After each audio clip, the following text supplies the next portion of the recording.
നമസ്തേ from മോദം. നിങ്ങൾ അറിഞ്ഞു കാണുമല്ലോ ഈ കഴിഞ്ഞ ദിവസം എനിക്ക് സീക്രത്തിൽ ഒരു പ്രോഗ്രാം ചെയ്യാൻ കിട്ടിയത്. സ്നേഹത്തോടെ സ്വാഗതം ചെയ്യാം അരുൺ. നിങ്ങൾ ഓരോരുത്തരുടെയും സപ്പോർട്ട് കൊണ്ടാണ് എനിക്ക് ഇത്രയും പെട്ടെന്ന് ഇങ്ങനത്തെ ഓരോ ചാൻസുകളൊക്കെ കിട്ടുന്നത്. എനിക്ക് അവിടുന്ന് കുറച്ച് ഗിഫ്റ്റ് ഒക്കെ കിട്ടിയിട്ടുണ്ട്. അപ്പൊ നമ്മൾ കുറച്ച് സമ്മാനങ്ങൾ തന്നുവിടാൻ വേണ്ടി പോവാണ്. കിച്ചണിലേക്ക് എന്തായാലും ഉപകാരപ്പെടും കേട്ടോ. ഇരിക്കുന്ന നിങ്ങൾക്ക് കാണാലോ. ഇത് കുറച്ച് ടീ പൗഡറൊക്കെയാണ്, എന്തായാലും കാണാനൊക്കെ പറ്റും. പിന്നെ ഇത് എന്തോ പൊട്ടുന്ന ഐറ്റമാണ്, എനിക്ക് അങ്ങനെയാണ് തോന്നിയത്. പിന്നെ ഇത് കുറച്ച് അധികം സാധനമുണ്ട്, എനിക്കൊരു ഐഡിയയും കിട്ടുന്നില്ല.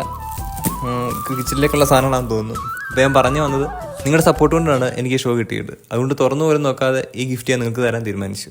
അപ്പോൾ ഞാൻ പറഞ്ഞല്ലോ, വെയിറ്റ് ഉള്ളതും പൊട്ടാൻ ചാൻസുള്ള ഐറ്റംസ് ആണുള്ളത്. അതുകൊണ്ട് ദൂരത്തേക്കൊക്കെയാണുള്ള പരിമിതികളുണ്ട്. അതുകൊണ്ട് ഞാൻ തീരുമാനിച്ചത് കഴക്കൂട്ടുള്ളവർക്ക് ഇത് കൊടുക്കാനാണ്. ഇതെന്തായാലും നിങ്ങളുടെ കിച്ചണിലേക്ക് ഉപകാരപ്പെടുന്ന എനിക്ക് ഉറപ്പാണ്. ഈ ഗിഫ്റ്റ് കിട്ടാനായിട്ട് നിങ്ങൾ വേറെയും ചെയ്യേണ്ട കാര്യമില്ല. കഴക്കൂട്ട് നിങ്ങൾക്ക് ആർക്കാണ് ഗിഫ്റ്റ് കിട്ടണമെന്ന് ആഗ്രഹിക്കുന്നുണ്ടെങ്കിൽ അവർ നിങ്ങൾ ഈ വീഡിയോയുടെ താഴെ ടാഗ് ചെയ്യുക. ഈ ഓണത്തിന് സെലക്ട് ചെയ്തിട്ട് നമുക്ക് ഒരാൾ ഗിഫ്റ്റ് കൊടുക്കാം. തിരുവനന്തപുരത്തും പുറത്തുള്ളവരൊന്നും വിചാരിക്കരുത്, നിങ്ങൾക്കും ഇതുപോലത്തെ ഗിഫ്റ്റ് തരാൻ എനിക്ക് സാധിക്കട്ടെ. അപ്പോൾ ഇനി ഒത്തിരി ദിവസമില്ല. ആർക്കാ കിട്ടേണ്ടതെന്ന് വെച്ചാൽ ഇപ്പോൾ തന്നെ മെൻഷൻ ചെയ്തോളൂ.